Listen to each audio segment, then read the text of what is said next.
Hello and welcome back to study with Saurabh YouTube channel. आज के इस वीडियो में हम बिहार ऑल एग्जामिनेशन पीवाईक्यू की जो सीरीज है उसको कंटिन्यू करेंगे। हम बायोलॉजी को देख रहे हैं और बायोलॉजी में 900 प्लस प्रश्नों को हम देखेंगे और ये उसका पार्ट नंबर 5 है।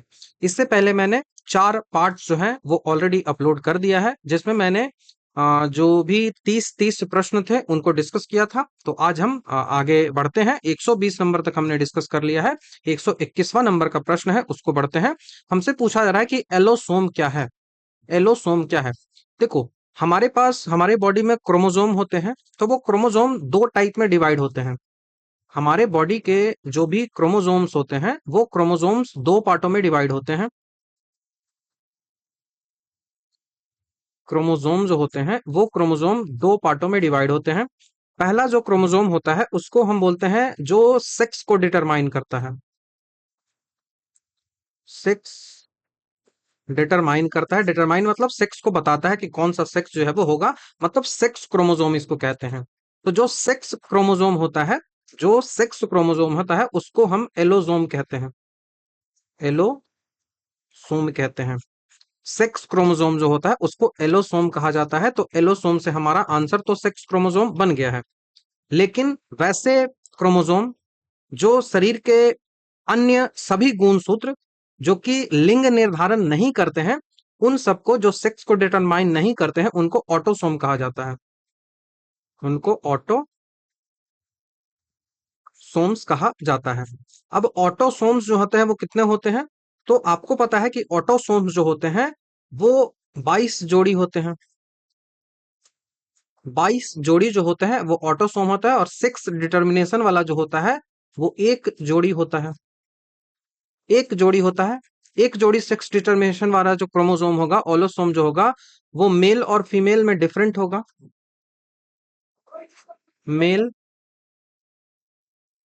और फीमेल दोनों में डिफरेंट होगा। मेल में जो है वो एक्स और वाई होता है, और फीमेल जो होता है वहां पे एक्स और एक्स होता है।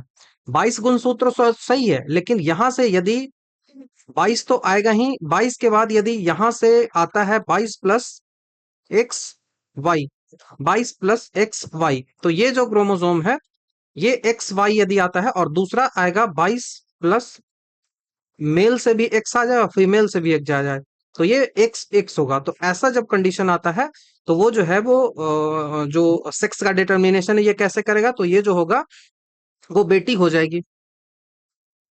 सेक्स डिटरमाइन करेगा, और वाई जैसे ही आएगा तो वो बेटा हो जाएगा। सेक्स डिटर्मिनेशन ऐसे ही ये करता है, तो ये आपको ध्यान रखना होगा। 44 जो है वो ऑटोसोम होते हैं, और दो जो है वो एलोसोम होता है, एक्स एक्स और एक्स वाई। ठीक है, तो महिलाओं में होता है एलोसोम एक्स एक्स, और पुरुषों में एक्स वाई होता है, ध्यान रखिएगा। बाकी हम बात करें सेल ऑर्गेनल्स, सेल के अंदर जो भी ऑर्गन्स होते हैं उनको सेल ऑर्गेनल्स कहा जाता है। प्लांट हार्मोन 5 होते हैं, जिसके बारे में आगे डिस्कस किया जाएगा। ऑक्सिन, जिब्रेलिन्स, साइटोकाइनेन्स, फ्लोरेजिन्स, बहुत होते हैं। उसके बाद एलील तो ऑलरेडी मैंने डिस्कस किया है कि it is a part of DNA. ठीक है, तो जीन के वैकल्पिक रूप में एलील को हम यूज करते हैं। मेंडल का जब थ्योरी में बता रहा था तो वहां पे इस बारे में डिस्कस भी किया था। नेक्स्ट सवाल की ओर बढ़ते हैं। किसी जीव की आंतरिक स्थिरता बनाए रखने की क्षमता को क्या कहते हैं? कोई ऐसा एक ऑर्गेनिज्म है, वो अपना अंदर का जो होम्योस्टेल्सिस बना के रखता है, तो उस होम्योस्टेल्टिस को क्या बोलते हैं? तो वही होता है होम्योस्टेटिस जो है वो कहा जाता है। ऑलरेडी हमने इस बारे में बायोलॉजी लेक्चर में बहुत ज्यादा डिस्कस कर दिया है। हिंदी में इसका हम सटीक यदि शब्द की बात करें तो इसको बोलता है सम स्थिति। सम स्थिति। बाकी अंग्रेजी ही आपसे पूछा जाएगा। होमो होम्योटोसिस, होम्योटिसिस। ठीक है, ये आपको ध्यान रखना है। तो होम्योटिस जो होता है वो किसी जीव के शरीर की वह क्षमता होती है जिसके द्वारा वह बाहरी वातावरण में बदलाव के बावजूद अपने आंतरिक जो एनवायरनमेंट होता है, जैसे कि उसका तापमान हो गया, उसका ब्लड हो गया, उसके ब्लड में शुगर की मात्रा कितनी होगी, उन सबको वो मेंटेन करके रखता है। उसी को जो है वो होम्योस्टेटिस जो है वो कहा जाता है। होम्योस्टेटिस जो शब्द है उसका सबसे पहली बार जो प्रयोग किया गया था वाल्टर वाल्टर ब्रैडफोर्ड कैनन ने किया था। इस जो शब्द है, इस जो शब्द है, इस शब्द का पहली बार प्रयोग जो किया गया था वो Walter Walter Bradford Walter Bradford Cannon ने किया था। वाल्टर ब्रैडफोर्ड कैनन ने इस शब्द को किया था। उदाहरण के रूप में मैं यदि समझा दूं आपको, तो गर्मियों में शरीर को ठंडा रखने के लिए स्वेटिंग हो जाती है हमारे बॉडी में, तो स्वेटिंग आना, पसीने में शरीर को गर्म रखने के लिए जो कपकपी आती है, जो सिवरिंग होती है, ये सब क्या होता है, तो यही जो है वो होम्योस्टेटिस है। इसी से हमारे बॉडी का टेम्परेचर जो है वो मेंटेन किया जाता है। एडेप्टेशन मतलब अनुकूलन होता है, मतलब पीढ़ी दर पीढ़ी जब चेंजेस आती है वातावरण में, तो उस वातावरण के अनुसार, पर्यावरण के अनुसार खुद को चेंज कर लेना, वो एडेप्टेशन होता है। जैसे कि वातावरण के साथ चेंजेस करके करते करते करते हम जो है वो इतना गर्मी बर्दाश्त करने लगे हैं, आगे भी हम करते रहते हैं। तो वो वातावरण के कारण ही होता है। कोई भी जीव होता है वो अपने वातावरण के अनुसार चीजों को बदल लेता है।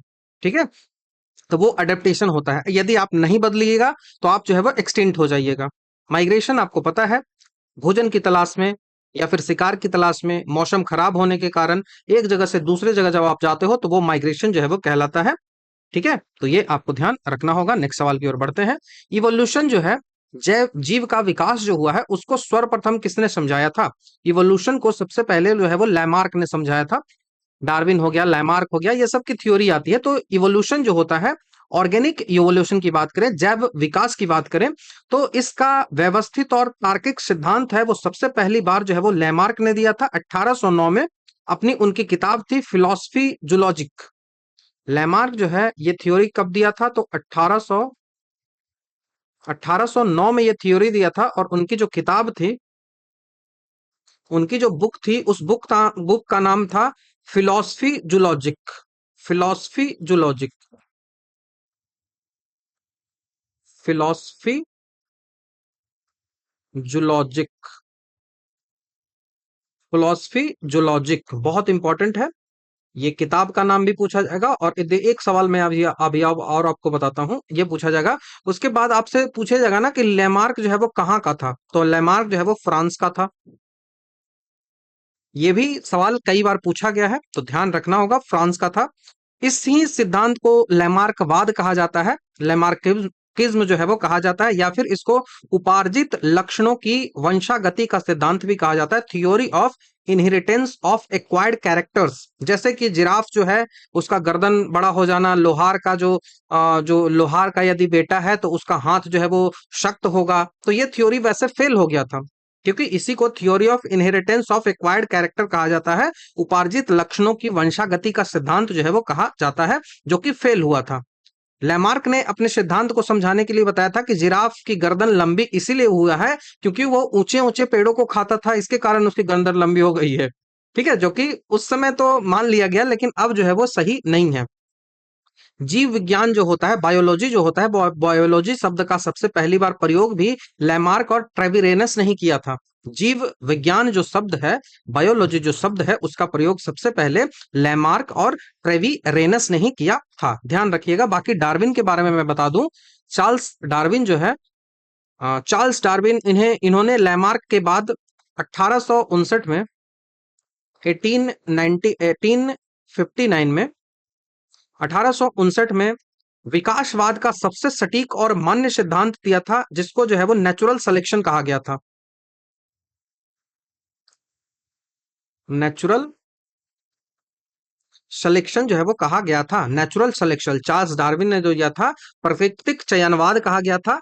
लेकिन विकास को सबसे पहले जो समझाया था, वो समझाया था लैमार्क ने।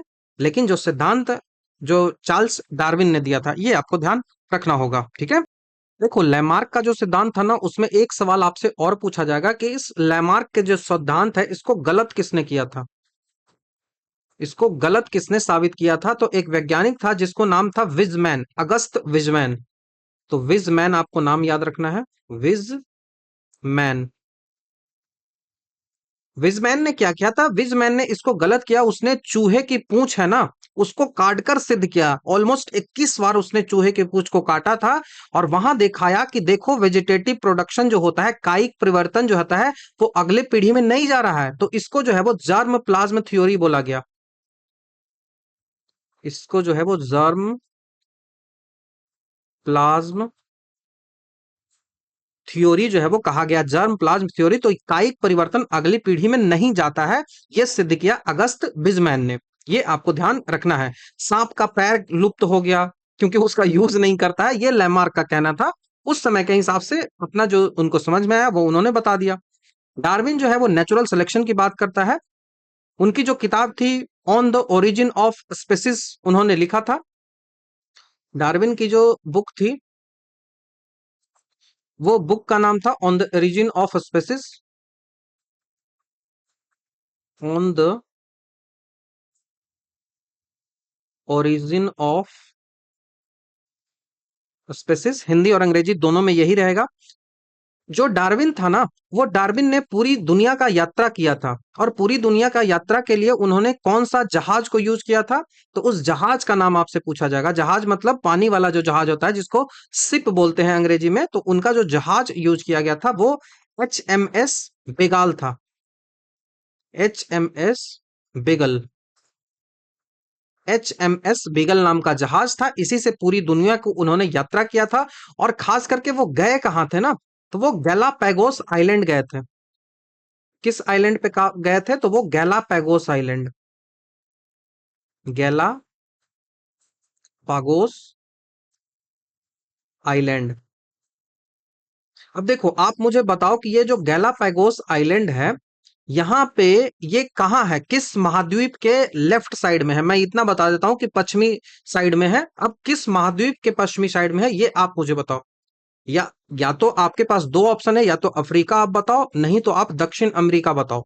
ये दो ऑप्शन मैंने दिया है आपको, ये बता दो। बाकी मैं बता देता हूं, यहाँ पे उन्होंने जियांट जियांट कछुआ देखा था।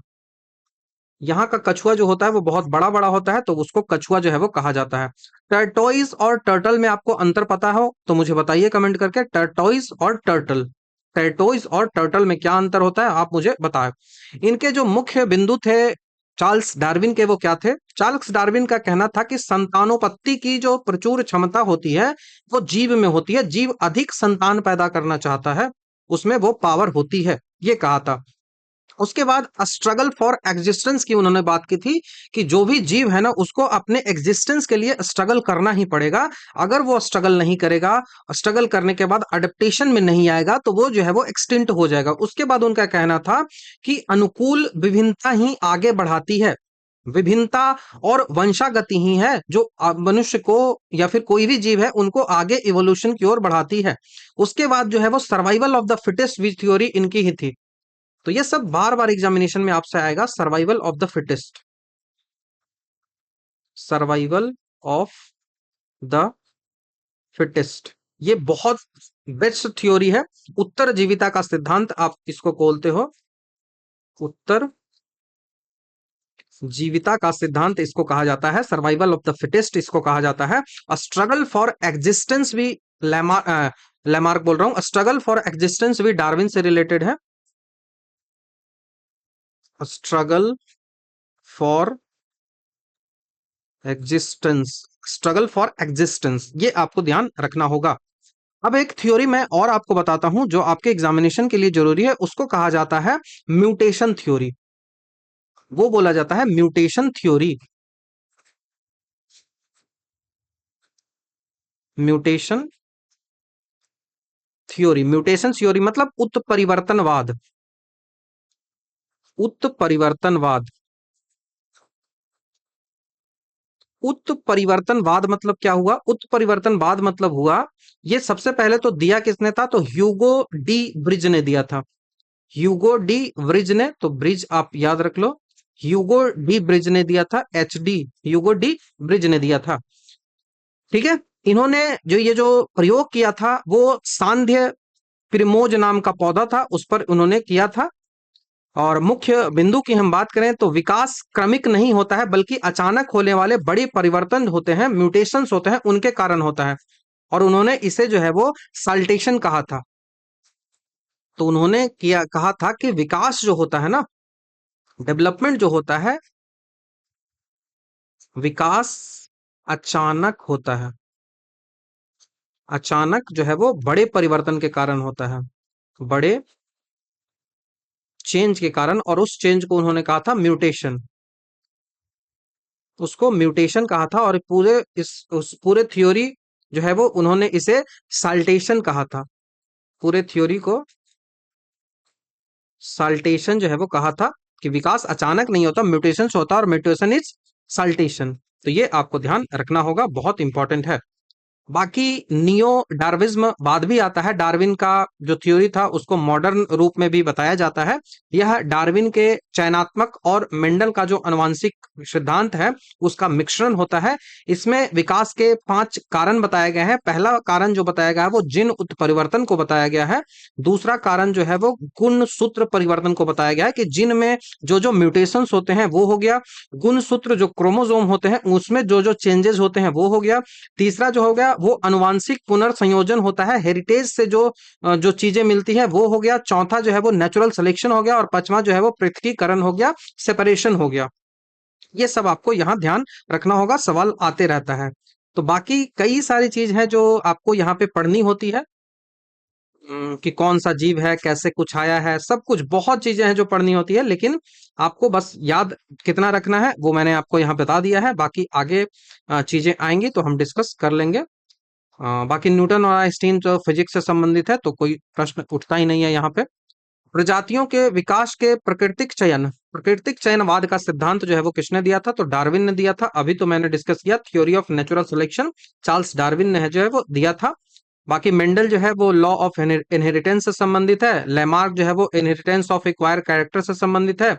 विजमैन जो है वो जर्म प्लाज्म थ्योरी से संबंधित है। तीनों मैंने ऑलरेडी आपको डिस्कस कर दिया है। On the origin of species book किसकी है? तो वो बुक है वो डार्विन की है। नेक्स्ट सवाल, विकास का कारण क्या है? अभी तो मैंने आपको 5 कारण इवोल्यूशन का बताया ना। इवोल्यूशन का मैंने आपको 5 कारण बताया, जिसमें सबसे इंपॉर्टेंट जो है वो पीढ़ी से पीढ़ी अनुकूलन, जनरेशन टू जनरेशन अडेप्टेशन जो आते रहता है, इस कारण से विकास जो है वो होता है। Option number C.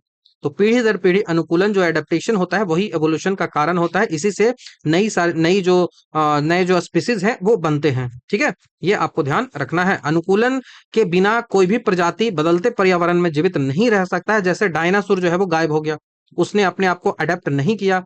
Struggle for existence की बात करें तो यह विकास की प्रक्रिया का एक चरण है, अंतिम कारण नहीं होता है स्ट्रगल फॉर एग्जिस्टेंस।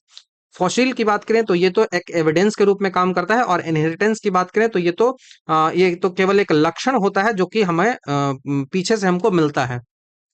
विकास का मुख्य कारण फिर से 126 नंबर का भी सवाल वही है, जो 125। हाँ, विकास का कारण 126 सेम हो गया, विकास का कारण तो सेम ही था, 125 और 126। ठीक है। आगे हम बात करते हैं नेक्स्ट जो क्वेश्चन है उसकी। नेक्स्ट जो सवाल है वो, खाली स्थान के अभ्यास से जानवरों के क्लोन तैयार किए जाते हैं। जानवर जो होते हैं, क्लोन मतलब एकदम आइडेंटिकल, जैसा जानवर है वैसा ही आ जाएगा, तो बायोटेक्नोलॉजी से इसको किया जाता है। जैसा डॉली तैयार किया गया था ना, डॉली, तो वो जो है क्लोन होता है। क्लोन मतलब जेनेटिक कॉपी सीधा होता है, तो बायोटेक्नोलॉजी से ये किया जाता है। इसमें सोमैटिक सेल न्यूक्लियर ट्रांसफर तकनीक का उपयोग किया जाता है। तो इसको ट्रांसफर करने के लिए कौन सा टेक्नोलॉजी का यूज किया जाता है? तो उस टेक्नोलॉजी को बोलते हैं SCNT। SCNT। SCNT मतलब somatic cell nuclear transfer. Somatic cell nuclear transfer. Somatic cell nuclear transfer, ध्यान आपको रखना है। दुनिया का सबसे पहला क्लोन जो तैयार किया गया था वो एक मैमल, एक स्तनधारी है, उसका किया गया था। और वो जो क्लोन था उसका नाम क्या था? तो वो नाम था उसका डॉली। उसका जो नाम था वो डॉली था, और वो थी क्या? तो डॉली एक भेड़ थी, जिसका डेथ भी हो गया है अब। ये जो है वो भेड़ थी, इसको कब तैयार किया गया था?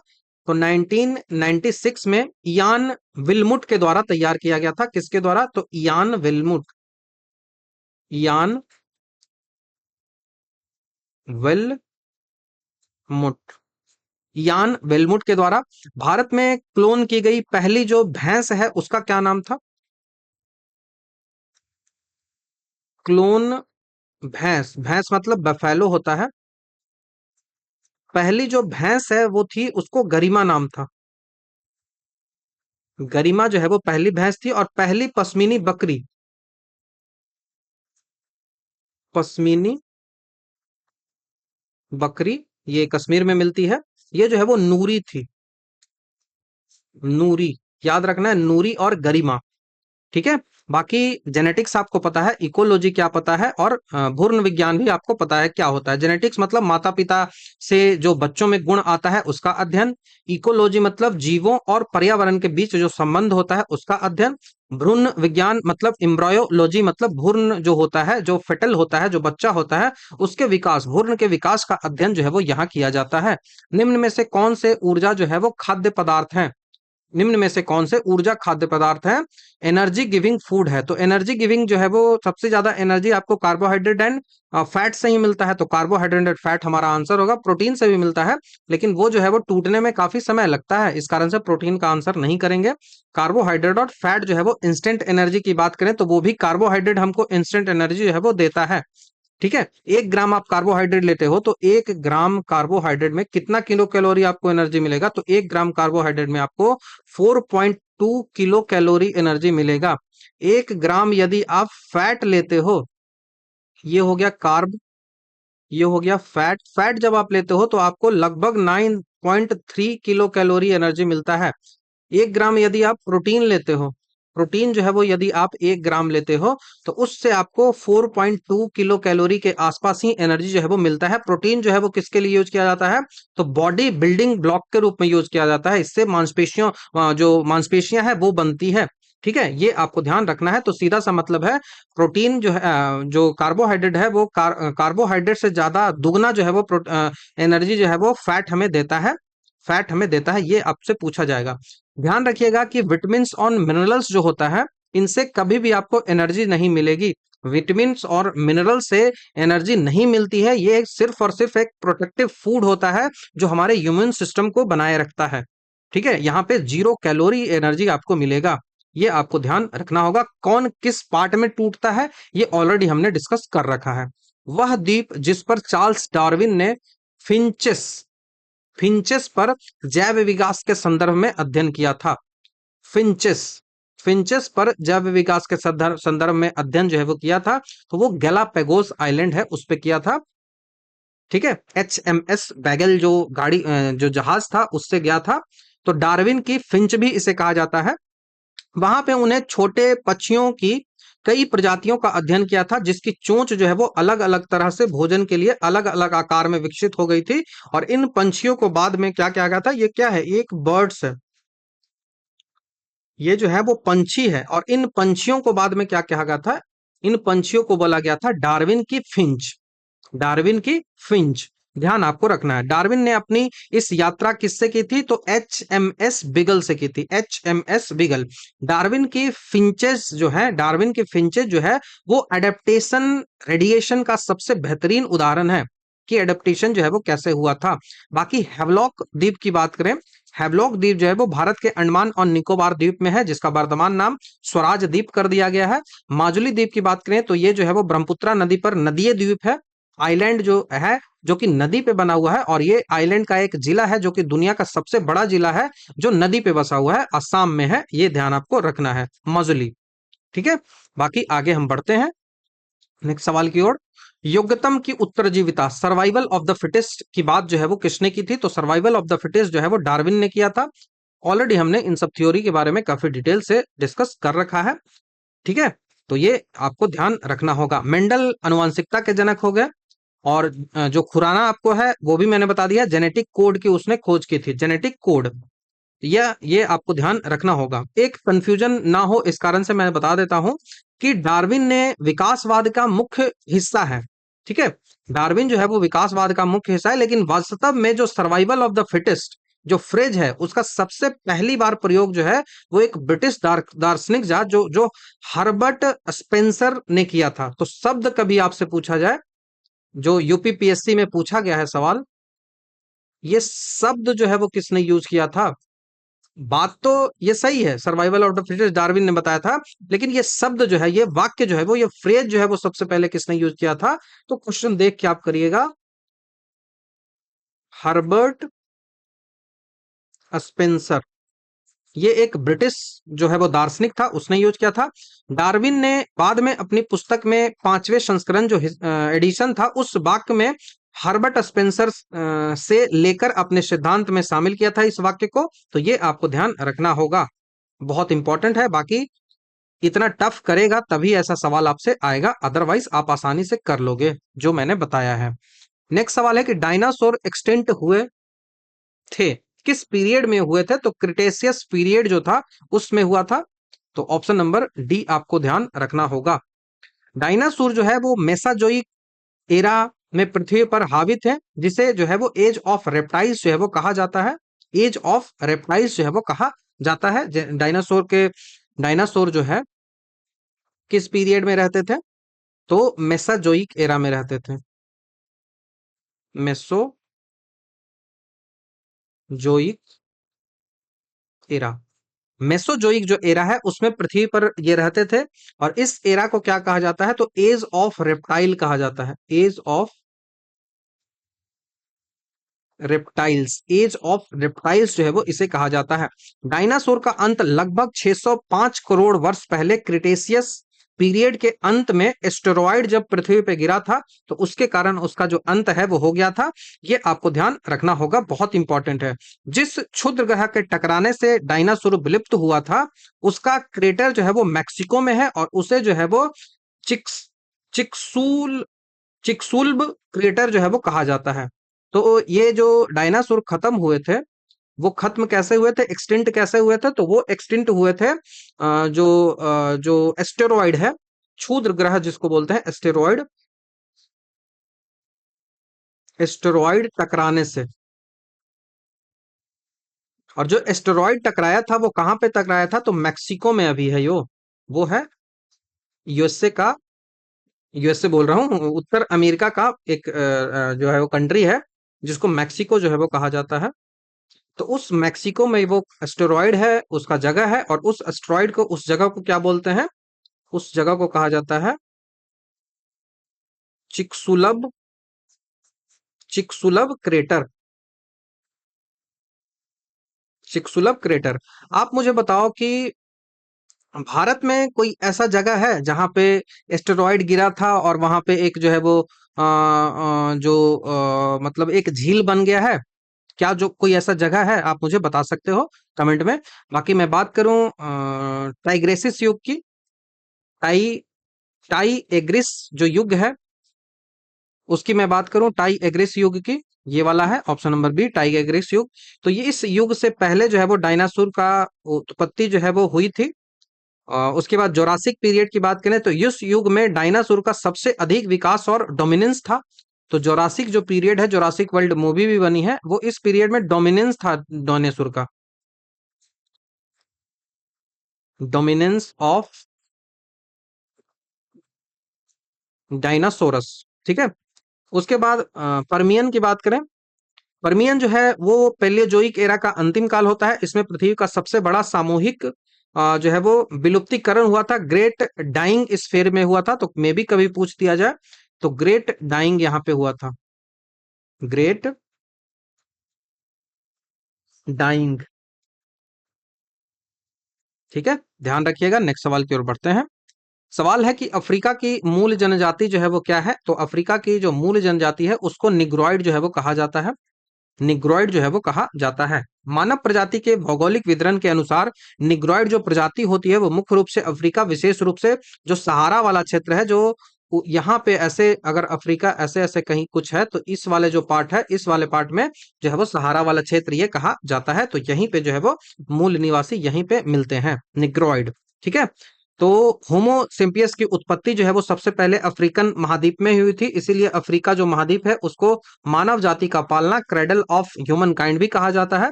रेड इंडियंस की बात करें तो रेड इंडियंस जो होते हैं वो नॉर्थ अमेरिका के हैं, नॉर्थ अमेरिका जो है वो नॉर्थ अमेरिका के जो मूल निवासी है, और कोलंबस ने इसे जो है वो रेड इंडियंस जो है वो नाम दिया था।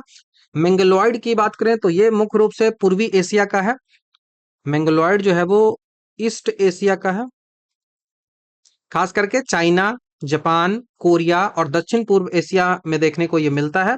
एस्टेरॉयड की बात करें, ऑस्ट्रेलोइड मतलब जो यह ऑस्ट्रेलिया और दक्षिण एशिया के जो कुछ हिस्से हैं वहां पे ये देखने को मिलते हैं। नेक्स्ट सवाल की ओर बढ़ जाते हैं। विकास की प्रक्रिया में मनुष्य का निकटतम प्राणी कौन सा है? तो निकटतम प्राणी यहाँ सबसे आसान है, ऑप्शन नंबर बी। ठीक है, बंदर।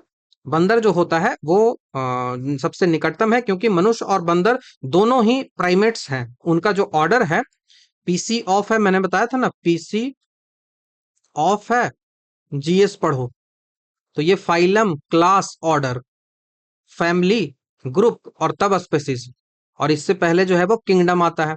तो ये बताया था ना, तो यहीं पे ऑर्डर जो है ना, इसका इसका जो ऑर्डर है वो प्राइमेट्स है, और दोनों के दोनों, बंदर और मनुष्य दोनों प्राइमेट्स ऑर्डर में ही आते हैं।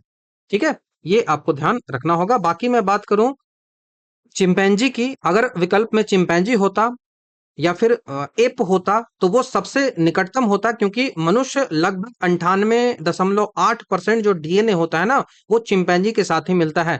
प्राइमेट्स में कौन कौन से जीव जो है वो आते हैं, तो मनुष्य, लंगूर, चिंपैंजी, गोरिल्ला, ओरंगूट और बंदर।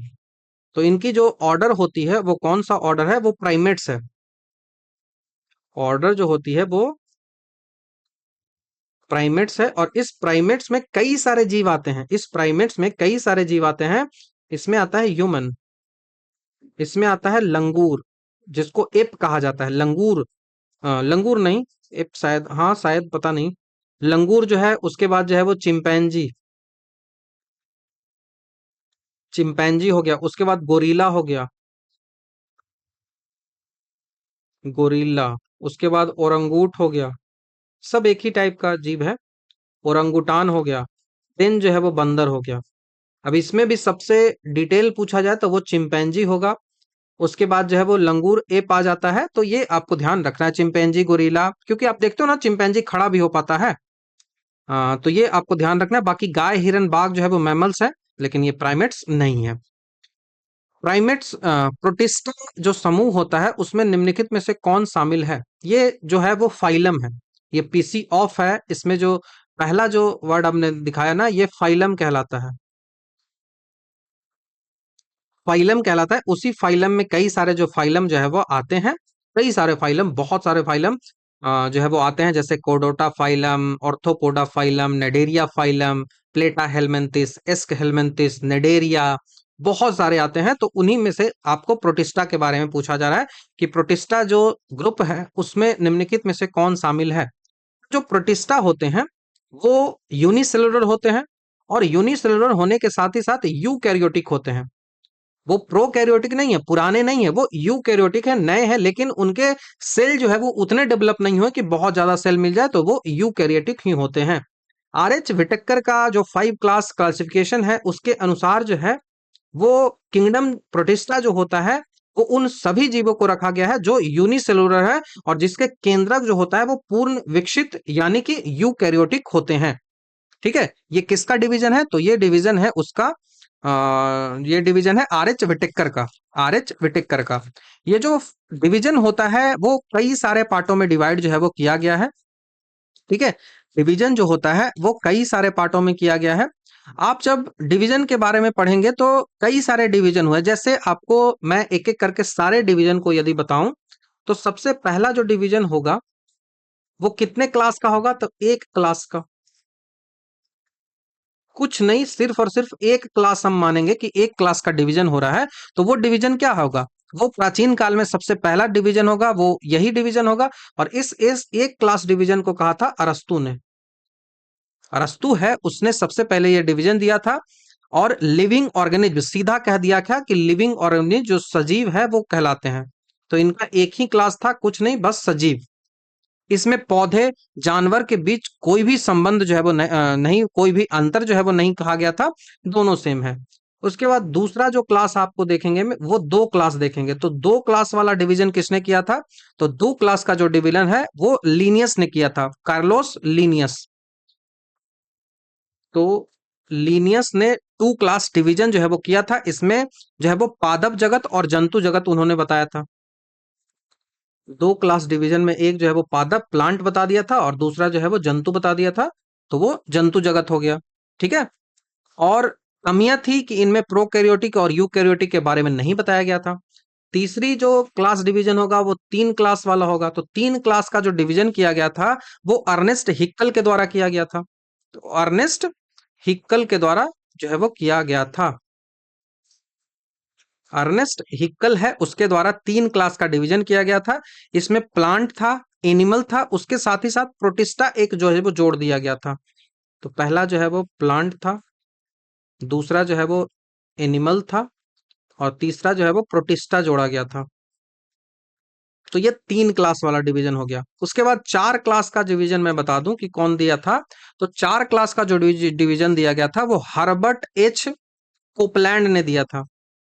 तो वो कोपलैंड ने दिया था। हर्बर्ट हर्बर्ट एफ कोपलैंड ने दिया था। इसमें कोशिकाओं की जो आंतरिक संरचना होती है, केंद्रक की उपस्थिति के आधार पर इसमें डिवाइड किया गया था। और इन्होंने जो डिवीजन किया था उसमें इन्होंने कहा था कि मोनेरा क्लास है, मोनेरा है। उसके बाद इन्होंने कहा था कि प्रोटिस्टा है, प्रोटिस्टा है। तीसरा जो इन्होंने कहा था वो प्लांट है, जिसको बहुकोशिकीय पौधे बोलेंगे, प्लांटे है। और चौथा जो इसने कहा था वो एनिमेलिया है, मतलब एनिमल है। तो ये 4 क्लास वाला डिवीजन हो गया। उसके बाद 5 क्लास वाला डिवीजन, 5 क्लास। तो 5 क्लास तो आर एच विटेकर सबको ही जानता है, आर एच विटेकर है।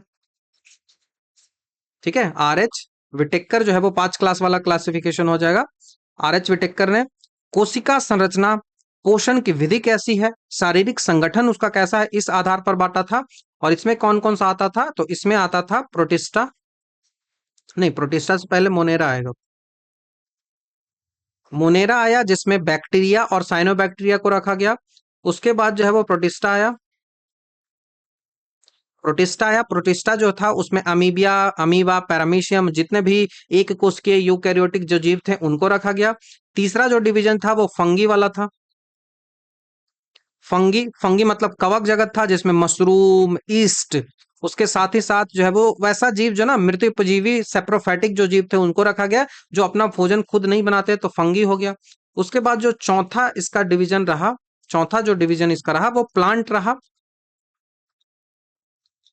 वो प्लांटे जो है वो रहा, जो प्लांट रहा। और पांचवा जो इसका डिवीजन रहा वो एनिमेलिया रहा, जो कि एनिमल, हेटेरोट्रॉपिक एनिमल। तो ये 5 क्लास डिवीजन हो गया। उसके बाद 6 क्लास डिवीजन भी पूछा जाता है आपसे। तो 6 क्लास वाला जो डिवीजन डिवीजन जो था वो कार्ल वुज ने दिया था। कार्ल वुज, कार्ल वुज, ध्यान रखिएगा, बहुत इंपॉर्टेंट है। कार्ल वुज वाला पूछा जाता है, कार्ल वुज वाला आपसे पूछेगा तो ध्यान रखिएगा। 5 क्लास डिवीजन, 6 क्लास डिवीजन सब कुछ पूछा जाता है। तो कार्ल वुज ने 6 क्लास डिवीजन जो है वो किया था। इसमें जो है वो आरएनए की संरचना है, उसके आधार पर इन्होंने मोनेरा जो जगत था उसको 2 पार्टों में डिवाइड कर दिया था। मोनेरा जो था उसको आर्की बैक्टीरिया और यू बैक्टीरिया में डिवाइड कर दिया था। कुछ नहीं, बस मोनेरा को, मोनेरा जो था उसको आर्की बैक्टीरिया और यू बैक्टीरिया में डिवाइड कर दिया गया था। आर्की बैक्टीरिया और यू बैक्टीरिया, ठीक है, आर्की बैक्टीरिया और यू बैक्टीरिया। बाकी प्रोटिस्टा, फंगी, प्लांट और एनिमल इसका सही था। उसके बाद 7 क्लास वाला डिवीजन आता है भाई। 7 क्लास का डिवीजन जो है वो किसने किया था, तो वो स्मिथ ने किया था।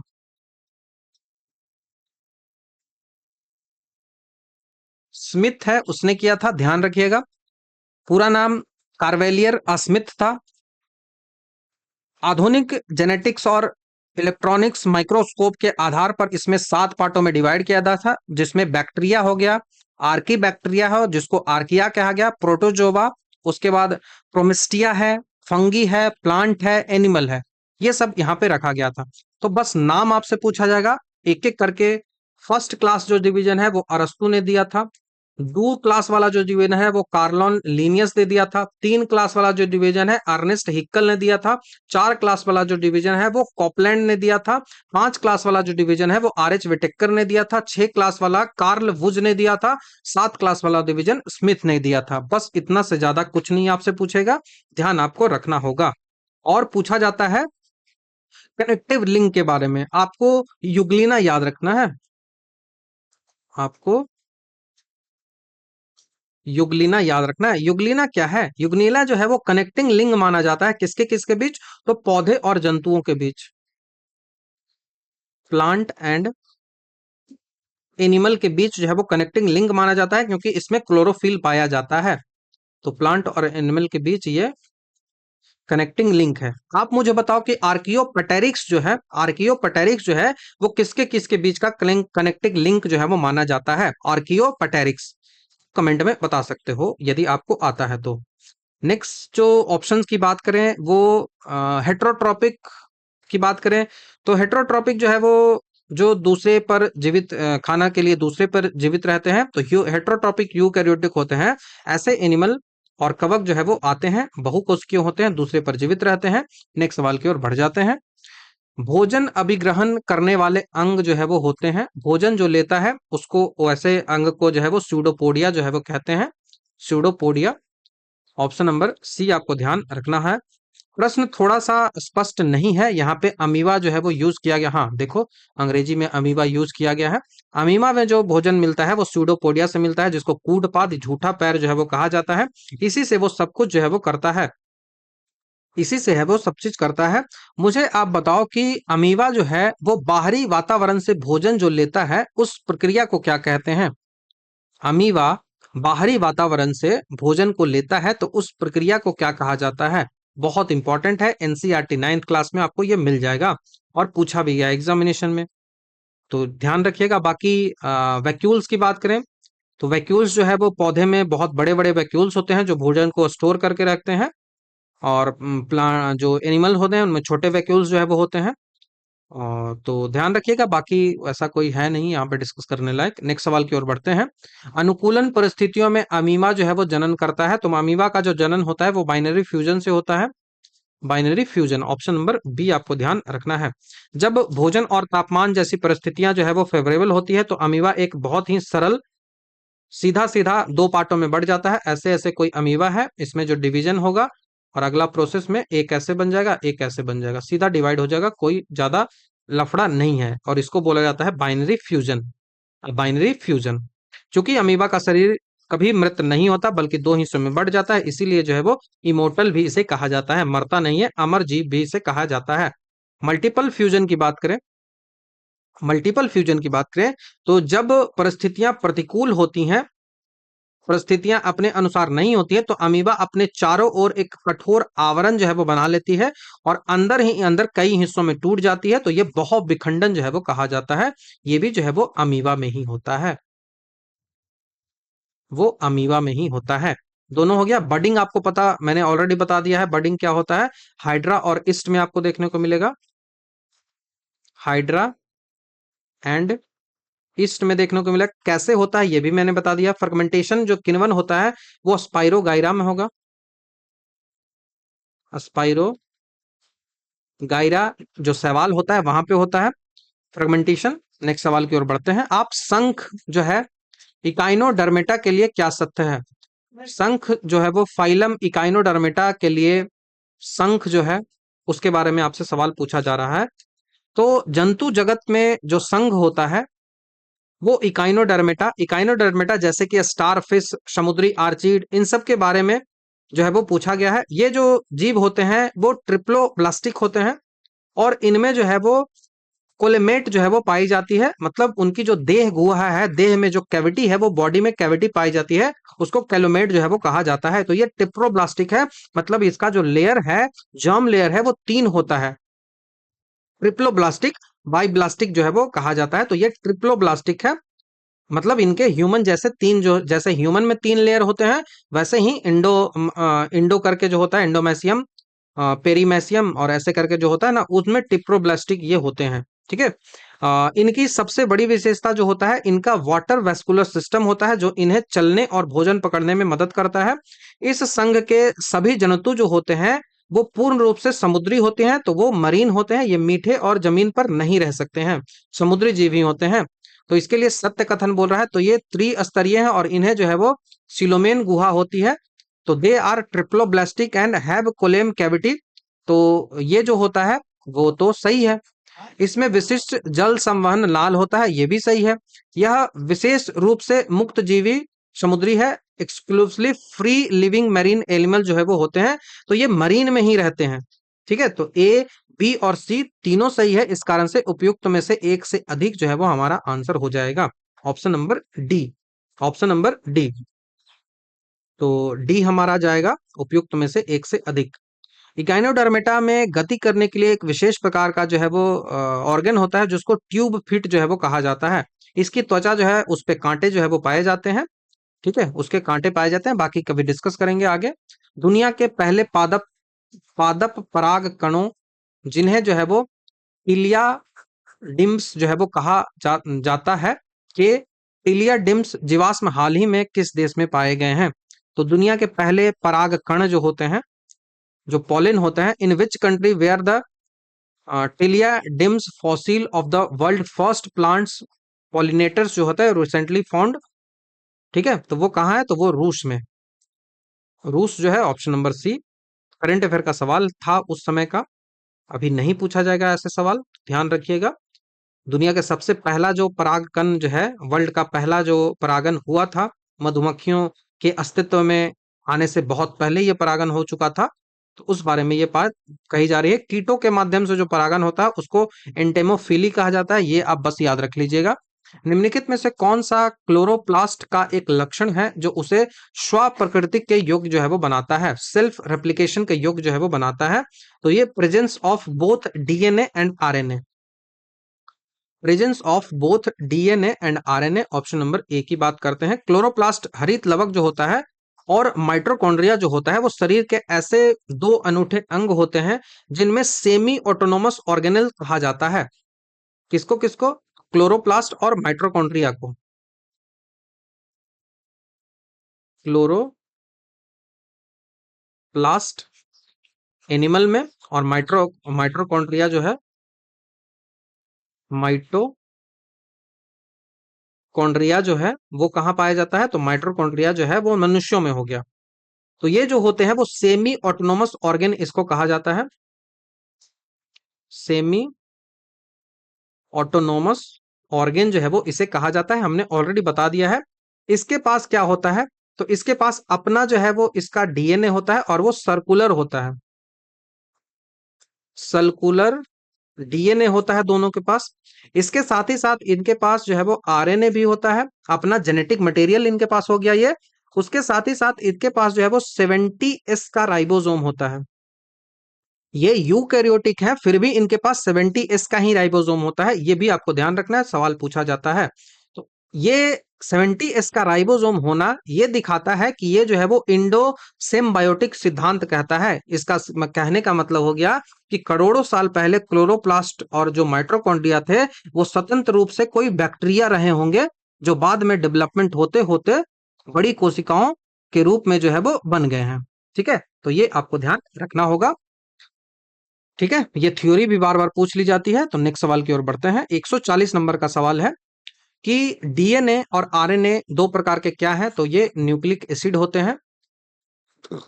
तो डीएनए क्या है? प्रोटीन है, लिपिड है, जीएनए है या फिर आरएनए है? तो ये जो है वो डीएनए जो होता है, डीएनए और आरएनए जो है वो न्यूक्लिक एसिड होता है। ठीक है, तो ये आरएनए यहां से आप आंसर रख सकते हो। टू बी एग्जैक्ट, मैं यदि क्वेश्चन की बात करूं, क्वेश्चन में कुछ गड़बड़ी लग रही है मुझे, तो टू बी एग्जैक्ट बोलूं तो डीएनए और ये आरएनए जो है ना, ये खाली स्थान ऐसे है। डीएनए खाली स्थान दो प्रकार के तो है, तो यहां से आरएनए हमारा आंसर हो जाएगा। ठीक है, आरएनए हमारा आंसर हो जाएगा। हमने इस बारे में बहुत डिटेल से आपको बताया भी है। डीएनए जो होता है वो डाईऑक्सी राइबो न्यूक्लिक एसिड है, आरएनए राइबो न्यूक्लिक एसिड है। डीएनए जो होता है वो जेनेटिक ट्रेल को लेके चलता है एक पीढ़ी से दूसरे पीढ़ी में। आरएनए जो होता है इसका मुख्य काम होता है डीएनए के जो भी निर्देश मिला है उसको पढ़ो, पढ़ने के बाद कोशिका में जाओ और वहां पे प्रोटीन बना दो। ठीक है, ये आपको ध्यान रखना होगा। न्यूक्लिक अम्ल की खोज सबसे पहले किसने की थी? न्यूक्लिक एसिड जो है इसकी खोज सबसे पहले किसने की थी? तो फ्रेडरिक मिसर। बार बार आपसे पूछा जाएगा, बीपीएससी में पूछा गया था और वहां पे लोग कंफ्यूजन, वहां पे पूछा गया था कि डीएनए का खोज किसने किया था और सब डबल हेलिकल स्ट्रक्चर लगा के आ गए थे, तो नहीं, वो फ्रेडरिक मिसर आपको ध्यान रखना है। जो है वो मवाद कोशिका पुस सेल में की थी और इसे जो है वो न्यूक्लिन जो है वो नाम दिया था। ये कहाँ किया था? तो मवाद सेल में किया था,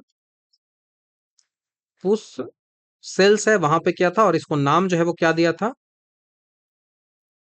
न्यूक्लिन जो है वो नाम दिया था, न्यूक्लिन इसका नाम दिया था। बाद में ऑल्टमैन ने इसकी एसिडिक प्रतिकृति के कारण में बताया और इसे जो है वो न्यूक्लिक एसिड बताया। तो न्यूक्लिक एसिड को एसिडिक किसने बताया था, एसिडिक प्रकृति के बारे में, एसिडिक नेचर के बारे में किसने बताया था, तो ऑल्टमैन ने बताया था, ऑल्टमैन ने बताया था। ये आपको ध्यान रखना होगा, इंपॉर्टेंट है। बाकी डीएनए आरएनए के बारे में बहुत डिटेल से मैंने ऑलरेडी बता रखा है।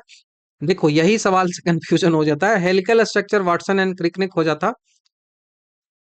ऐसे आपने डीएनए का जो स्ट्रक्चर देखा होगा ना, डीएनए का जो ऐसा आपने जो स्ट्रक्चर देखा होगा, इसी को डबल हेलिकल स्ट्रक्चर जो है वो कहा जाता है, इसी को डबल हेलिकल स्ट्रक्चर जो है वो कहा जाता है। वाटसन और क्रिक जो है उसने दिया था डबल हेलिकल स्ट्रक्चर। कब दिया था, तो 1953 में दिया था, 1953 में। ट्विस्टेड लैडर की तरह ये होता है, ट्विस्टेड लैडर मतलब सीढ़ी की तरह ये होता है। इसमें क्रोमोसोम जो है वो उसको बांध के रखता है, हिस्टोन प्रोटीन जो डीएनए का होता है वो उसको बांध के रखता है। तो ये आपको ध्यान रखना है। वाटसन, क्रिक और मॉरिस विल्किंस हैं, उनको संयुक्त रूप से इसके लिए नोबेल प्राइज भी 1962 में जो है वो मिला था। तो ध्यान आपको रखना है। बाकी बात करो रोजलिंग फ्रैंकलिन और मॉरिस विल्किंस की, तो फ्रैंकलिन ने एक्स रे डिफ्रैक्शन तकनीक से डीएनए की पहली जो है वो तस्वीर भी खींची थी। ये वाटसन एंड क्रिक है ना, हाँ वाटसन एंड क्रिक हमारा आंसर है। और ये फ्रैंकलिन की बात करें और जो विल्किंस की बात करें, इन्होंने एक्स रे डिफरेंशिएशन से फोटो खींचा था, एक्स रे डिफ्रैक्शन से फोटो जो है वो खींचा था और उसको फोटो 51 नाम दिया था। ठीक है, वाटसन और क्रिक ने इसी तस्वीर का उपयोग करके अपना मॉडल जो है वो बनाया था। तो वो फ्रैंकलिन और मॉरिस विल्किंस ने एक्स रे विवर्तन, एक्स रे डिफ्रैक्शन तकनीक से डीएनए की पहली तस्वीर फोटो 51 खोजी थी। लिनस पॉलिंग की बात करें तो इन्होंने प्रोटीन की अल्फा हेलिक्स संरचना जो है वो खोजी थी। पॉलिंग पॉलिंग जो है वो इसने प्रोटीन की अल्फा हेलिक्स अल्फा हेलिक स्ट्रक्चर जो है वो खोजी थी। बाकी मेंडल तो आनुवंशिकी के जनक है, आपको पता है।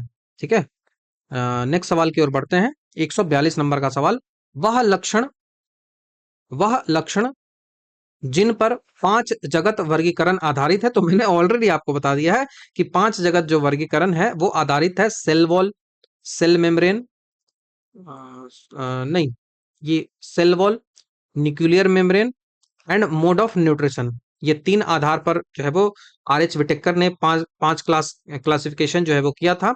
इस वर्गीकरण में उनका आधार था कि प्रोकैरियोटिक है या फिर यूकैरियोटिक है, मतलब कोशिका की संरचना जो है वो कैसी है। ठीक है, तो इस कोशिका की संरचना में क्या वो देखेंगे, कोशिका में सेल वॉल है या फिर नहीं है, तो केंद्रक की झिल्ली है या फिर नहीं है, तो न्यूक्लियर मेम्ब्रेन की हम बात कर लेंगे। उन्होंने देखा था कि शरीर का संगठन जो है वो कैसा है, कोशिका झिल्ली, कोशिका भित्ति उसके पास है कि नहीं है। उसके साथ ही साथ सबसे महत्वपूर्ण जो उन्होंने देखा था वो मोड ऑफ न्यूट्रिशन को देखा था कि पोषण की उनकी विधि जो है वो कैसी है। इस आधार पर उनका जो डिवीजन जो है वो किया गया था। मोनेरा, प्रोटिस्टा, फंगी, प्लांटी और एनिमेलिया। फंगी जो होता है, कवक जो होता है, उनको पौधे से अलग करने का मुख्य कारण था कि वो हेट्रोट्रॉपिक थे, परपोषित थे, और उनकी जो कोशिका भित्ति है वहां पे काइटिन की बनी हुई थी, वो सेलुलोज की बनी हुई नहीं रहती थी, वो काइटिन की बनी हुई रहती थी, इस कारण से उसको अलग भी रखा गया था। एक्सक्रीशन जो है वो वर्गीकरण का आधार नहीं होता है। और सेल मेम्ब्रेन जो है वो यह सभी सजीव कोशिकाओं में एक समान लिपिड और प्रोटीन जो कि फॉस्फोलिपिड आप कहते हो इसकी बनी होती है, और इसके आधार पर वर्गीकरण किया जाना संभव नहीं है।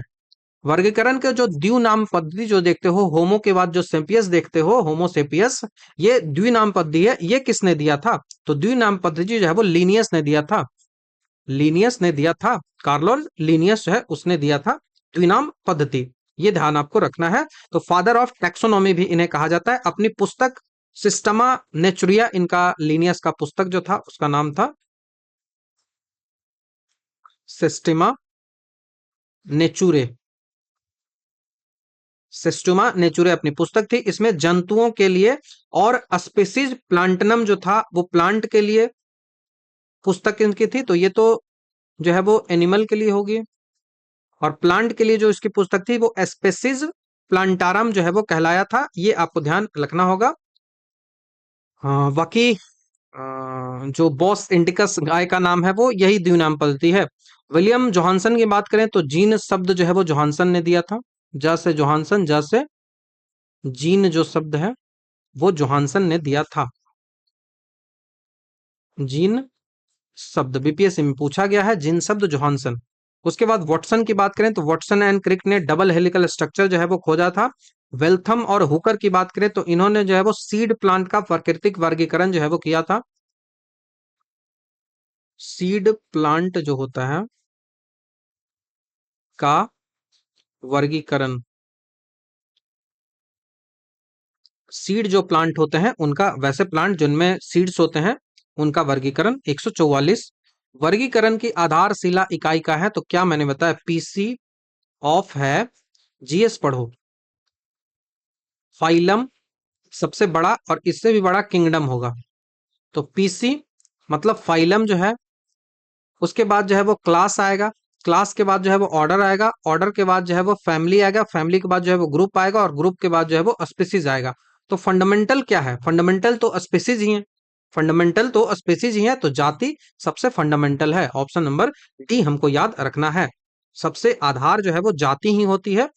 एक जाति जो है वो उन जीवों का समूह होता है जो जो आपस में प्रजनन जो है वो करते हैं, आपस में संतान जो है वो उत्पादित करते हैं, तो ये स्पेसीज हो गए। अब एक बंदर का ह्यूमन से थोड़ी क्रॉस ब्रीडिंग करवा सकते हो, नहीं ना। मनुष्य का मनुष्य से होगा, बंदर का बंदर से होगा। तो ये इसी कारण से स्पेसीज जो है वो एकदम फंडामेंटल होता है, एकदम फंडामेंटल जो है वो होता है। तो सबसे पहला जो है किंगडम आएगा, उसके बाद फाइलम, फाइलम मतलब संघ हो गया, क्लास मतलब वर्ग हो गया, गण मतलब ऑर्डर हो गया, कुल मतलब फैमिली हो गया, वंश मतलब जीनस हो गया, और जाति मतलब स्पीसीज हो गया। तो सबसे बड़ा जो है वो किंगडम हो गया, और सबसे छोटा जो है वो स्पीसीज हो गया। ध्यान रखिएगा, जाति जो है वो सबसे छोटा हो गया। स्पीसीज जो शब्द है इसका प्रयोग सबसे पहले किसने किया था? शब्द जो है वो तो जॉन रे ने किया था। जॉन रे ने सबसे पहले प्रयोग जो है वो किया था। नेक्स्ट सवाल, जीव विज्ञान के पिता अरस्तु, कौन नहीं जानता। अरस्तु जो है वो जीव विज्ञान के पिता। किताब का नाम हिस्टोरिया एनिमेलियम। थियोफ्रेस्टेटस जो है वो बॉटनी का हो गया। लैमार्क जो हो गया, लैमार्क और ट्रेविरेनस जो है वो बायोलॉजी शब्द दिया था। ये ध्यान रखना है। मनुष्य जो है वो किस संघ का प्राणी है? संघ मतलब कौन सा इसका फाइलम है, कौन सा इसका फाइलम जो है वो है। तो फाइलम जो है वो मनुष्य का कॉर्डेटा होता है। कॉर्डेटा फाइलम जो है वो 13 पार्टों में बढ़ता है, और इसी पार्ट में एक जो है वो स्तनधारी आते हैं। स्तनधारी जो है वो आते हैं, तो कॉर्डोटा से संबंधित है। कॉर्डोटा संघ की मुख्य विशेषता होती है कि इन जंतुओं के जीव जो है वो किसी न किसी अवस्था में जो है वो नोटोकॉर्ड यानी कि रीढ़ की हड्डी, और एक जो है वो नर्व कॉर्ड मतलब खोखली तंत्रिका रज्जु पाई जाती है। तो इनमें सबसे इंपॉर्टेंट जो दो चीजें हैं, पहली तो इसको जो है वो नोटोकॉर्ड होते हैं, मतलब इनमें जो है वो रीढ़ की हड्डी होती है, हड्डी जो है वो होती है। दूसरा जो ये होता है, दूसरा जो होता है वो होता है नर्व कॉर्ड, इनका होता है नर्व कॉर्ड, खोखली तंत्रिका रज्जु होती है। तो मनुष्य का पूरा वैज्ञानिक वर्गीकरण की हम यदि यहीं पे बात कर ले, मनुष्य का वैज्ञानिक वर्गीकरण जो है वो होता है, तो मनुष्य किस जगत का है? जगत मतलब फाइलम, ठीक है, जगत मतलब किंगडम। तो किस किंगडम का है? तो मनुष्य का जो किंगडम होता है वो एनिमेलिया है, जंतु है। तो मनुष्य क्या है? जंतु है, मतलब एनिमेलिया फाइलम का है, ठीक है। तो ये हो गया किंगडम। उसके बाद फाइलम आएगा। किस फाइलम? फाइलम मतलब संघ। किस फाइलम का है? तो मनुष्य जो फाइलम है वो कॉर्डेटा का है। कॉर्डाटा फाइलम है। ठीक है, कॉर्डाटा फाइलम है। उसके बाद पी के बाद सी आता है। तो सी जो क्या होता है? तो सी जो है वो क्लास है। तो क्लास मतलब वर्ग। ये किस वर्ग का है? तो वर्ग इसका जो है वो स्तनधारी है। स्तनधारी जो है वो इसका वर्ग होता है। स्तनधारी जो हो गया। उसके बाद इसका जो है वो गण, पीसी ऑफ। तो ओ से गण, गण मतलब इसका ऑर्डर क्या है? ऑर्डर मतलब गण इसका क्या है? तो ऑर्डर जो इसका है मनुष्यों का, वो ऑर्डर है वो प्राइमेट्स है। इसका प्राइमेट्स ऑर्डर है। पीसी के बाद ऑफ एफ है। तो एफ जो है वो फैमिली आ गया। फैमिली मतलब इसका कुल कौन सा है, ये किस कुल का है? तो कुल जो इसका होता है वो होमोनीड होता है। वो होमिनीडे होता है। तो इसी कारण से होमोसेपियस जो है वो होमिनीडे हो गया। ठीक है, ये कुल हो गया। उस कुल के बाद जो आगे आता है पीसी ऑफ ओ एफ है। जीएस पढ़ो, जी और एस। तो जी से होता है वो ग्रुप होता है। ग्रुप मतलब वंश। तो इसका वंश जो है वो कौन सा है? ग्रुप जो है वो इनका कौन सा है? तो ये वंश जो इसका होगा वो होमो होगा। तो इसी से होमो सेपियंस आ गया। होमो वंश जो है वो हो गया। और इसकी जो स्पेसीज हो गई, सबसे लास्ट वाली जो पार्ट होगी वो स्पेसीज हो गई। स्पेसीज जो है वो सबसे लास्ट वाली हो गई, जिसको जाति हमने कहा। तो इसकी जाति जो है वो कौन सी है? तो ये जाति जो है वो सेपियंस है। सेपियंस है। तो कभी भी सवाल पूछा जाए तो आपको ध्यान होना चाहिए, एनिमल है, कॉर्डेटा है, स्तनधारी है, प्राइमेट्स है, होमिनिड्स है, होमो है, सेपियंस है। पीसी ऑफ है मैंने बता दिया। मोलस्का जो होता है उसमें कौन कौन सा आएगा? तो घोंघा आएगा और ऑक्टोपस आएगा। मोलस्का में घोंघा और ऑक्टोपस। पोरीफेरा में ओस्पंजी जो है वो आते हैं। एम्फीबियन में तो आपको पता है मेढक आते हैं।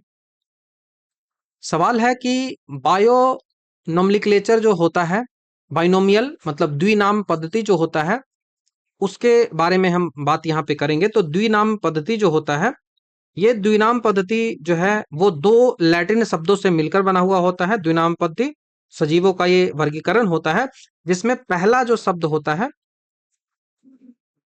दो शब्दों से मिलकर ये बना होता है। पहला जो शब्द होता है वो उसका वंश को दिखाता है, कि उसका जो है वो जीनस क्या है। उसका जो है वो जीनस जो है वो वंश जो है वो क्या है, जिसका लेटर हमेशा जो है वो कैपिटल यूज किया जाएगा, बड़ा लेटर जो है वो यूज किया जाएगा। दूसरा जो शब्द होता है वो उसकी जाति को दिखाता है, कि उसकी जो है वो स्पेसिस क्या है। तो जैसे ह्यूमन है उसका जो है वो होमो हो गया, और ये जो जाति उसकी होगी वो सेपियंस होगी। तो ये आपको ध्यान रखना है, होमो में पहला वर्ड एच जो है वो यूज किया जाएगा, ये आपको ध्यान रखना है। और दूसरे सेपियंस में छोटा वर्ड एस यूज किया जाएगा। एक स्थानीय और एक वैज्ञानिक नाम होना द्विनाम पद्धति नहीं है। द्विनाम पद्धति का मतलब ही है कि अंतरराष्ट्रीय स्तर पर पहचाने जाने वाला एक ही वैज्ञानिक नाम, जो दो घटकों से मिलकर बना हुआ होता है। जैसे प्याज को हमारे यहाँ प्याज बोलते हैं, अंग्रेजी में उसको ओनियन बोल देंगे, स्पेनिश में कुछ और बोल देंगे, लेकिन उसका वैज्ञानिक नाम हमेशा सेम होगा। वैज्ञानिक नाम हमेशा सेम होगा। वहां भी जो है वो होमोसेपियंस को होमोसेपियंस ही बोलेंगे, अंग्रेजी में मनुष्य जो है वो हिंदी में मनुष्य बोल देंगे, अंग्रेजी में ह्यूमन बोल देंगे, लेकिन दोनों जगह आप होमोसेपियंस ही कहेंगे। तो इससे जो है वो बच जाता है, इतना ज्यादा कंफ्यूजन जो है वो नहीं होगा वैज्ञानिकों को। ठीक है, तो ये आपको ध्यान रखना है। और इटैलिक में लिखा जाता है, इटैलिक में लिखा जाता है। और यहाँ जो है वो लिखते समय इनको अलग अलग भी रखा जाता है और अंडरलाइन भी किया जाता है। ऐसा सवाल नहीं पूछा जाएगा। आम का वैज्ञानिक नाम जैसे देखो, मैग्निफेरा इंडिका है। तो मैग्निफेरा क्या है? वंश है। इंडिका क्या है? जाति है। ठीक है, नेक्स्ट सवाल की ओर बढ़ते हैं। होमो क्या है? वंश है। सेम्पियस क्या है? जाति है। किसका नाम है? तो आधुनिक मानव का, मॉडर्न ह्यूमन है उसका नाम है होमोसेपियंस। ठीक है, तो ध्यान आपको रखना होगा होमोसेपियंस। प्राइमेट्स में और कौन कौन से आते हैं? तो प्राइमेट्स में लंगूर जो है वो मैंने आपको बताया था। आधुनिक मानव जो है उसकी उत्पत्ति 3 लाख वर्ष पूर्व जो है वो हुई थी। जो अफ्रीका महाद्वीप है वहां पे हुई थी। मनुष्य का सबसे करीबी जो है वो विलुप्त होने वाला जो पूर्वज है, ये पूछा जाता है, और मनुष्यों ने ही इसको मार मार के भगाया था, एक्सटिंक्ट करवाया था। और इसको बोला जाता है निएंडर थल। निएंडर थल सो इसे कहा जाता है निएंडरथल्स सबसे नजदीकी पूर्वज जो है वो, नजदीकी विलुप्त पूर्वज, नजदीकी विलुप्त पूर्वज एक्सटिंक्ट जो हो गए हैं, ये हो गया। और मनुष्यों ने इसको भगाया था, ये इंटरेस्टिंग है। नेक्स्ट है डॉल्फिन निम्न में से किस वर्ग में वर्गीकृत किया जाएगा? डॉल्फिन जो होता है उसका ग्रुप कौन सा है? तो पीसी ऑफ है, जीएस पढ़ो तो वो ऑर्डर और ग्रुप। तो यहाँ पे ग्रुप की बात हो रही है, तो डॉल्फिन जो है उसका ग्रुप क्या है? तो डॉल्फिन जो होता है वो स्तनधारी होता है, मैमल्स जो है वो होता है। ऑप्शन नंबर बी हमारा यहाँ से ध्यान रखिएगा, डॉल्फिन जो है वो स्तनधारी होता है। ठीक है, डॉल्फिन स्तनधारी होता है। यह अंडे नहीं देता है बल्कि बच्चे देता है और दूध पिलाता है। उनके पास जो है वो फेफड़े होते हैं सांस लेने के लिए, और उनके जो सिर होते हैं, सिर पर सांस लेने के लिए ब्लो होल होते हैं, ब्लो होल होते हैं।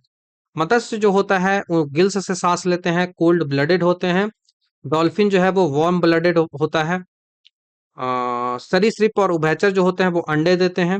वेल जो बात करें स्तनधारी है, दुनिया का सबसे बड़ा स्थानीय स्तनधारी जो है वो ब्लू वेल होता है। गैंगेटिक डॉल्फिन जो होता है, जिसको प्लेंटिनिस्टा गैंगेटिका जो है वो कहते हैं, वो भारत का नेशनल एक्वेटिक एनिमल भी घोषित किया गया है। 150 नंबर और इस सेट का लास्ट सवाल है कि पौधे के किस भाग को चरने वाले जानवर गेजिंग एनिमल जो होता है वो कभी भी नहीं खाते हैं? बहुत कंफ्यूजन है इस क्वेश्चन में, लेकिन ये पेपर जो है वो डीएसओ का है, बीपीएससी डीएसओ 2000 जो 25 में इसका पेपर हुआ था, उसका ये पेपर है। और उसमें आंसर, ऑफिशियल जो आंसर है वो कास्ट होगा, वुड होगा, ये आपको ध्यान रखना होगा। ठीक है, ये कास्ट होगा। क्यों होगा इस पे बात करेंगे तो लंबा जाएगा। जैसे ये दो कंफ्यूजन होगा कि छाल को कैसे खा सकता है।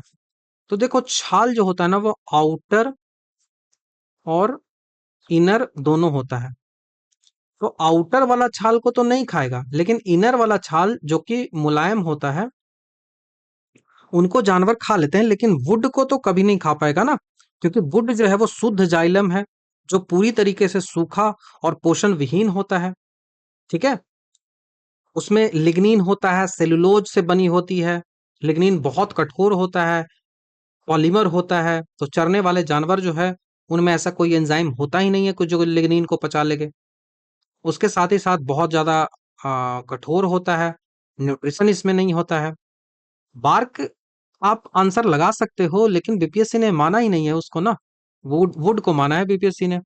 बाकी बार्क भी होता है, लेकिन बार्क में जो अंदर वाला पार्ट होता है मुलायम होता है, उसमें फ्लोएम होता है, इस कारण से इसका आंसर बीपीएससी ने नहीं माना है। बाकी रूट स्टीम्स इन सबको खा लेता है आराम से जानवर। ठीक है, अब सवाल आएगा कि कौन खाता है लकड़ी को, वुड को कौन खाता है? तो कुछ विशेष प्रकार के जो टर्मिट्स होते हैं, दीमक होते हैं, वो उनको खाते हैं। और कुछ जो है वो भृंग, जिसको बेटल कहते हैं, वो भी लकड़ी को खा जाते हैं। तो दीमक की आंत में वो विशेष सहजीवी प्रोटोजोवा, सिम्बायोटिक प्रोटोजोवा जो है वो पाया जाता है, जो लिग्निन और सेलुलोज को पचा लेता है। वुड को नॉर्मल गेजिंग जो एनिमल होते हैं वो नहीं पचाते हैं। तो आपका आंसर ऑप्शन नंबर डी के साथ जाओगे, ना कि बार्क के साथ। सही एक्सप्लेनेशन, बार्क को भी सही करेंगे, लेकिन बार्क आप देखिएगा, इनर वाला जो बार्क होता है उसको, वो मुलायम होता है, इस कारण से नहीं खाता है। बाकी आउटर बार्क को तो नहीं खाता ना भाई, तो आंसर तो ये भी हो सकता है। लेकिन बीपीएससी ने डी माना है, तो डी के साथ ही चलेंगे। तो ये ध्यान रखिएगा, लकड़ी जो है वो मुख्य रूप से पौधे का सेकेंडरी जाइलम जो है वो होता है। ठीक है, तो ये ध्यान आपको रखना है। तो ये रहा सेट नंबर 5, जहां पे हमने काफी डिटेल से 30 क्वेश्चन है उनको डिस्कस किया। तो आई होप चीजें आपको क्लियर हुई होंगी। तो thank you very much. Next video में आपसे जल्द ही मिलता हूं।